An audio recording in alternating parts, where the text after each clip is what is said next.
Alright, so we're going to look at applying the table of integrals or tabular forms to a few more integrals today. So this one I think is number 3 in your assignment. I was asked to do that one first. Before we even hit it with the tables, I think we should be able to look at it and see something. There's a lurker, right? If u is e to the x, du is e to the x, and that's lurking outside. So if we go like this, this guy becomes, there's the u, so it's going to be the square root of 1 plus u squared du. If this had another u outside, of course that'd be a trivial integral. So this guy, if you did not have the tables, how would you do this problem? I know it's in the tables assignment. What kind of problem is that if you didn't have the tables, if they didn't exist, if you were Archimedes on the forefront of science? It's a trig sub, so we could do this one with a trig sub, but we're doing it with tables today, so is there a tabular form for that kind of thing? Yeah, and they got it from doing trig sub. So what's the table say? Is there something like square root of like a squared plus u squared? It's u times a. Okay.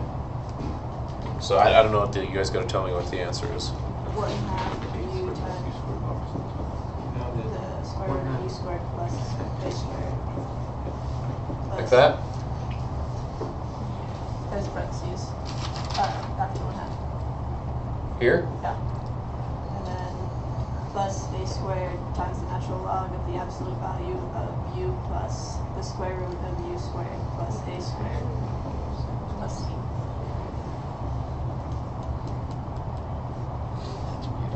Like that? That comes from trig sub. So we're going to have to do the trig sub, nice shortcut for us. So we're going to say that that integral is equal to 1 half. And let's just substitute in right away, shall we? So 1 half u, which is e to the x, times the square root of that thing, which is 1 plus e to the 2x, right? Okay? Because a is just 1. 1 squared is 1. Plus, 1 squared is 1, times the natural log of e to the x plus the square root of 1 plus e to the 2x plus e. There is our first tabular integral. Does that help, Gabe? Okay. So beautiful. So can you guys find one like this? Isn't that what number 2? No, that's an opposite number. Well, the book claims otherwise. 198. 19. I hear 28. I hear 19. I heard something else too. Well, if you I would take So, the one off first. 28 or 19, one of those is the right one to use. Which one is it? If you take out the 2, you can use 19. Can you take out the 2? I think you want to do it that way.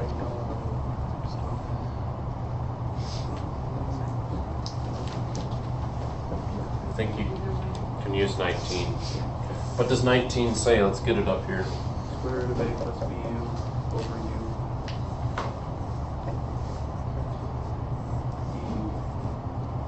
u. Does it just say plus or plus or minus? It's just plus.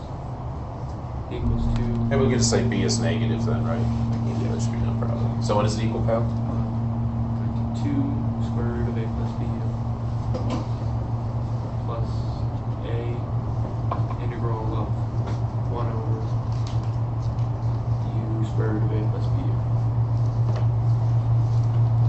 Like this? Yep. So we're going to have to then use another formula. That happens sometimes. Sometimes we use a couple. Or sometimes you got to use a formula and then partial fractions or something. Combine all these techniques, of course. Maybe 28 is a better way to go. I don't know. This is the way the book approached it too, though, so we'll stick with that. So what's ours going to be equal to? I'm going to change it to blue. Say 1 half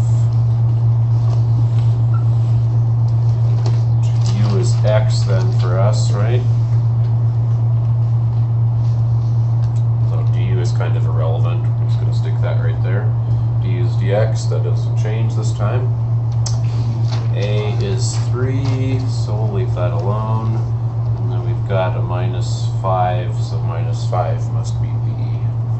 So this is going to turn into 1/2 of 2 root 3 minus 5. And since this was really just u the whole time, I'm just going to leave this as x.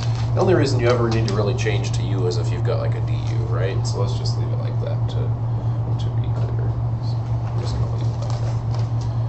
Plus a was 3, right? So we're going to have plus 3 integral 1 over x square root of 3 minus 5x dx. So now the question is, do we have another table to evaluate that integral?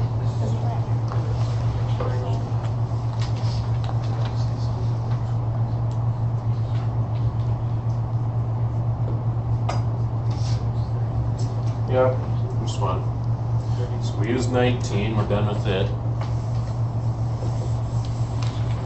Which one do we want for this guy? Remember, this is probably just one way to do this problem. 17. 17 says what? 1 over u square root of a plus b. Just what we have right there, right? What's that equal to? It's nasty. It's nasty. Alright, I'll try to write it down. Grab this guy. Oh yeah, it's going to be hard to say that one, isn't it? I agree with Kyle, it's going to be hard to say.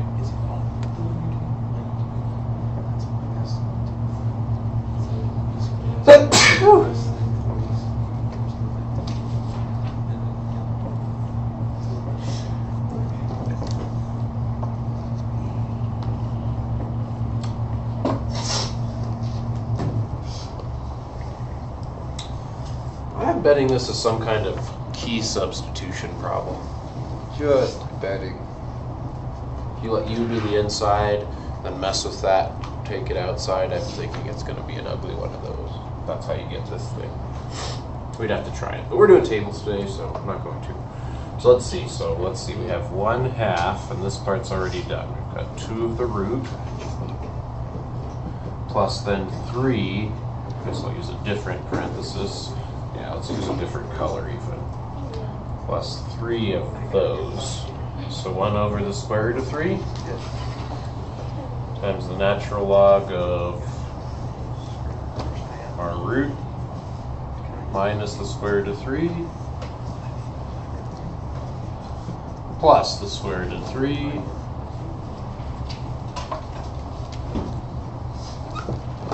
plus c. We could distribute our 1/2 through and our 3 through to clean it up a little bit. I guess I will. So we're going to get square root of this plus 3 over 2 root 3 natural log of stuff. And the stuff is red. So I'm going to stick with that. Okay? Let's do this one. Don't need formula 17 anymore.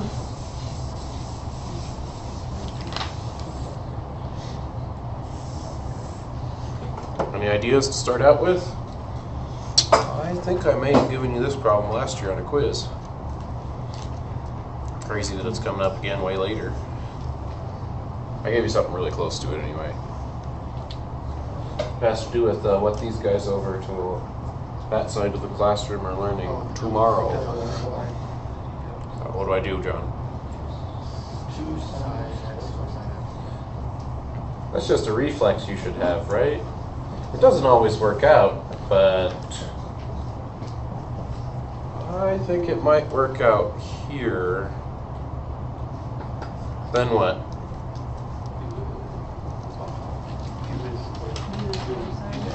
We try u as just cosine, not 2 plus cosine? Alright, we'll go cosine. Usually my instinct is to do the entire bottom and try that first, but yeah, Kylie's right. So I'm getting sloppy here with my dx's as usual. That'll make you pay in Calc 3. So we gotta be a little careful with that. So let's see. We're gonna go what? du is negative sign. So we've got 2. We've got negative du. We've got the u that Kylie said kind of makes trouble for us. This negative can come out in front too, can't it? And then we've got 2 plus u on the bottom. So look for that in your tables. Is there a tabular problem for that? You could, of course, do this with another substitution, I think. You could make m equal to the bottom and then do dm and do it that way. Honestly, I would do it that way. I wouldn't do this one in tables. But we're practicing using the tables today, so is there a tabular form for that one? 3. Yep. What does 3 say? The integral of u over a plus bu du equals 1 over b squared times the quantity bu minus a times the natural log of the absolute value of a plus bu plus c. Like that? Yes. I want to come back and do this the real way in a second to see if we can get it without the tables. But okay, so for us it's going to be what? Equals negative 2, that stuff. So that's going to be, what's b for us in our problem? It's just 1, so nice. So we don't have to worry about that. So this is just going to be u, which is cosine, right? Minus a is 2, and natural log, and 2, and cosine, done. Let's see if we can do that without the tables. I hope so. So I'm just doing this blue part without the tables. Do that in red over here. Couldn't we say that that's equal to like m? Say m is 2 plus u, so then dm is du. But then this says m minus 2 is u, so this becomes m minus 2. How do I do that, you guys? Split it so I get u. So this becomes m minus 2 natural log of m. n was 2 plus u, and u was cosine x. So it's not like Formula 3 came from like a hard place. Yeah. Okay. I'll see you next time.